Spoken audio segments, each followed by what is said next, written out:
Hey lads, welcome back to another game of chess. We are at 1659 today, and this is day 64 of our series to get to 2k elo. Let's see who we're going to play today. A 1630 from Galicia. I don't even know what this country is. That's embarrassing that I don't know that. We're going to play the Jobava. I saw this in my last or no, it wasn't my last game, but it was fairly recently, this setup. It's interesting. I got like all games with black last week, and I'm getting all games with white this week. Okay, he wants to get his bishop outside of the pawn chain and put his pawns here, here, and here, which is good. But we're going to get aggressive on this guy, and I'm trying to remember what the correct move is. Is it here or is it here? I don't think it matters. Let's just make a move. I can't remember what I had watched, if it was this move or this move, but I think both moves are correct. This move you generally want to hold off so that you can in case they bring the bishop. But now that his bishop's on the outside of this pawn cluster, I think that his bishop's pretty strong. So his bishop's on the outside, so I think I want to try to trade it off if possible. So this will develop my queen, and now he doesn't have a developed piece. He doesn't have that good bishop on the outside. So even though I lose my light squared bishop, his was definitely a stronger bishop. Okay, I think what I want to do is develop my knight to f3, and I've got a good position. He's probably going to come knight to d7, connect these, and then maybe we'll castle, maybe we'll push this pawn. Not entirely sure yet. We could also castle this way and start the pawn push. But we'll see here. Okay, he has brought this here. I think this move is probably more correct. Maybe castling this way, and then maybe trying to get the rooks into the center and pushing up this way. So let's go for this. Okay, let's think about his plan. He wants to come here. We could stop that with pawn b3. We could stop all moving of this knight with pawn b3. But he's also going to want to push this. If he does push this, maybe we can bring the knight out here. I think I'm going to try to stop his plan of jumping in. That's probably not fun for him. And here he's developed his bishop. He's kind of doing the same thing that I did when I did this here with my light squared bishop. He's doing his dark squared bishop. He wants me to trade off. I'm going to just ignore this and put my knight in front. Don't think this is bad, because I don't want his queen to get developed, you know? Now he's probably going to castle. And is there a way that we can attack? I would like my knight to be here, honestly. That would be fun. Then I could go straight for this. But let's see here. I want to make a pawn break. So maybe maneuvering this knight back this way and trying to get my pawns attacking. Pawn e4 right now. He'll take. I'll take, he'll take, I'll take. Looks okay. But I don't really have any like edge in this game. I don't think my position's like fantastic. It's just like pretty dead even right now. This is like a positional game. Well, right now I have two defenders. He's got two defenders. So this is okay to go for, I think. And maybe it'll allow us to open up a rook and get more pieces involved in the attack. That's my plan. Always have a plan, even if it's a bad plan. Try to have a plan in the middle game, and that's sort of what I'm looking at. Let's do a rook lift. Rook lift is when you lift your rook above your pawns. You lift him up, and then you slide him over. So if he recaptures with either piece, I'm going to recapture with knight. Also, moving my rook to e8 might have been a mistake because he had this pin. Might not have been ideal. So we'll see what he does here. I think he's out of opening prep, just as I am. We are now in the middle game, and now we got to get creative, and we got to think of our own ideas, our own plans. This guy's having a long think. I'm not even thinking about anything. I'm just sort of sitting here. I got my plan to do my rook lift. This piece seems kind of out of the game. Maybe he's going to come here. And if he does, that's then two attackers on this square, which is fine. I have two defenders. maybe if he does something like that, we'll go e8, but then he has this move. Maybe we want to go a3 first. a3 might be okay. Okay, he did take, so we're going to take. And now if he captures, we'll capture. And now I don't have to worry about that pin on b4 here because my knight is gone. But we can maybe think now about getting the rook over and up. We also have a fork there. Okay, he's trying to attack this piece, which is the defender. Am I worried about that? What if I just ignore? He takes the bishop. I take. Then he's got a pin. That's what he's looking for. He's got a pin on my knight, so I would lose my knight. So actually, if he takes here, I can't recapture with queen. I'm glad I thought about that. So this is a very clever move. So right now my bishop is not defended. So I got to defend this piece. I think pulling back to here seems good. And maybe even taking with this pawn, allowing this rook to get into the game. I'm going to do this, I think. Or should I pull back to here? Because that holds the knight from coming into the position. If I pull back to here, and then I have this idea of pinning this pawn, coming back here, picking up his rook. I kind of like this. I want to keep on the open file, or on the open diagonals. And I think the bishop's very well placed here. And it really stops his knight from coming anywhere. I also can push this knight away with c4. But I think my next plan is to come to g4 and go for this little trick here. I don't think g4 is a bad move. Because basically what it is, you go here, and this is a checkmate threat. You're threatening checkmate, so he's kind of forced to push the pawn up, and then you can take the rook, and you're up the exchange, and then you can just trade down to an endgame and win the game. But this was an interesting little tactic he had here, and I didn't spot it initially. I think if this was a blitz game, I would have fallen to this little trick. I think d2 is definitely a better move than g3 because it just holds the knight in. Like, where's this guy going? And now if I move the pawn, I have a better center control and I get a bit of tempo on this knight. Maybe he comes here. I wouldn't have this idea anymore. But I guess if I do come here, maybe he will go knight f6. Okay, so now he's attacking this one twice. I do have f4. I think f4. Let's say he takes, and I take. I take with the bishop.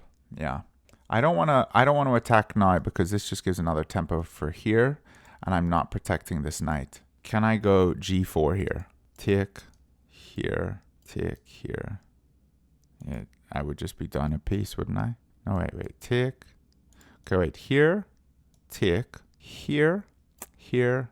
Take. Take. Take. Hey guys, just interrupting here. It was at this point in the video that this is the very first time this has ever happened, but at this point in the video, the software that I used to record my games crashed. And so I finished the game and I decided I was going to record it afterwards, and you'll get my actual reaction and analysis of the game after. But I figured I would just finish the game here, just explaining my thought process so you can understand what I did. I'm kind of bummed because yeah, it was a good game, and I'm sorry that I don't have the actual reaction that you know of me figuring it out at the time. But it was right before the crash that I was thinking about bringing the queen over to g4. And I was thinking of bringing the bishop up here. And basically what I thought was if I go here, he can take, I can go here, and then he'll go here, and I would take the rook, and then he would take my bishop, and maybe I would take here. So something like this. This is sort of what I was trying to analyze. But I did realize that if I moved the bishop here, he could actually attack my queen here. And I thought, wait, this is a good move for him because it attacks my queen and his queen protects the pawn here. So I actually did figure that out. And so I didn't go with this bishop move. I decided instead to go with this move, which was just attacking his I'm sorry, we're in the wrong position here. I decided to go with this move, which was attacking his knight. And so that's what we did. He moved his knight back. And then I came here with a rook. I wanted to get my rook and my queen on this file to attack. He pulled his pawn up. And I spent quite a bit of time here trying to think, do I go to this square, this square, this square? And I decided on this square, which I was pretty happy about because it leads to a nice attack on this pawn. He brought his rook over, and I attacked his king. His king had to move, or he could have blocked with his rook. And then I attacked his bishop. So his bishop had to come down this way. I trade off material, get my queen on the 7th rank, and he wants to protect this pawn, so I snag the knight that's only defended once. And here his position started to fall apart, and the game was fairly easy to close out here. He wanted a queen trade, and now I just snag some pawns and try to trade down and win the game. So here I'll go to the analysis of the game right after, so you can understand some of that and see it a bit more in depth. Really sorry that happened with the recording, but what can you do? 91.5. We had one miss and one inaccuracy. Played at a 2200. I think I'm starting to get the Jobava system down. That was one of my best Jobava games. I'm really happy with that. Okay, let's review it real quick and see what did I miss. I want to check in this review super quick. What did I miss? That is probably the thing I want to be taking from reviews in general. Things that I miss. Because misses are ways that you can improve and get ahead. Maybe an inaccuracy is... I just find like when I do these reviews, like if I just check inaccuracies, they're not like super helpful. But when I check the misses are the things that maybe I missed a tactic or something. So let's go through it super quick and see. It shows here the game was very even until it wasn't. So all of these moves, I'm wondering, okay, I was going to ask, is bishop d3 an inaccuracy? Maybe it wanted me to go to e2, but it likes this move because I'm trading off that light squared bishop for the dark squared one. The game is dead even. And here was my inaccuracy. Okay. So I thought e1 would be a good move. If I retry this inaccuracy, I'm wondering, does it want me to come to this file? Maybe it's d1. Okay, d1 is good, but it's not the best. Okay, it wants me to bring the knight back straight away. Okay, so d1 was actually a more solid move than e1. But I do like e1 because it allowed us to attack this pawn. And eventually we got in on the e file. So I'm going to ignore that inaccuracy. And I'm just going to look for that miss. F3 was the best move. And here was my miss, which is really weird because I felt like that was a good move. That was taking that pawn with a check. I felt like that was really solid. So it says I missed an opportunity to win a bishop. So I see maybe this is the move. This was the best move. And where is the bishop going? It can't come to here because of my pawn. And it can't come to here because I have two attackers. But when I foolishly take the pawn, now say whatever he does. Let's say he goes, I mean, that's one of his only moves. I mean, he has that move or he has this move, which would have been a lot better. Let's say he does this move. Now I can't trap the bishop because the bishop can come here and I only have one attacker. Yeah, I should have taken maybe a bit more time there to spot that. But good to see that I missed that. Apart from this one miss, trading down was best. Getting on the 7th rank was best. Taking the knight was best.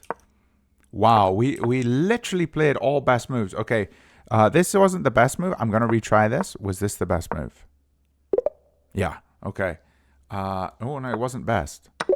Best was to take the pawn. Okay, I mean, I guess that makes sense. but it actually likes getting on the open file before trying to do any checkmate threat. I liked this plan though. Knights are always tricky to deal with, especially when you're under time pressure, and I think maybe this guy struggled a wee bit with the time pressure. We didn't have any mistakes or blunders. It's insane. So there's the game. Hope you guys enjoyed that. I hope you maybe learned something a little bit. But yeah, he had some really cool tactics. You know, back here, this was a cool tactic. Like if I had attacked here, he could have taken this. And if I took here, then he would have had f6. This was a nice little plan. I'm really glad I spotted that. But yeah, he did play really well. And good to chat with you, man, in the comments. And if you see this, yeah, let me know. Thanks for playing the game. Hope you enjoyed. I enjoyed playing the game. And guys, that is 4 wins this week. We haven't lost this week. We are now up to 1666. We're getting back up closer to 1700, and maybe the Jobava London is the opening I need to sort of stick with for a while, because I'm playing at a higher level with this opening than other openings, and I'm starting to really play much more solid chess with it. So we'll see, but hope you enjoyed. See you guys tomorrow.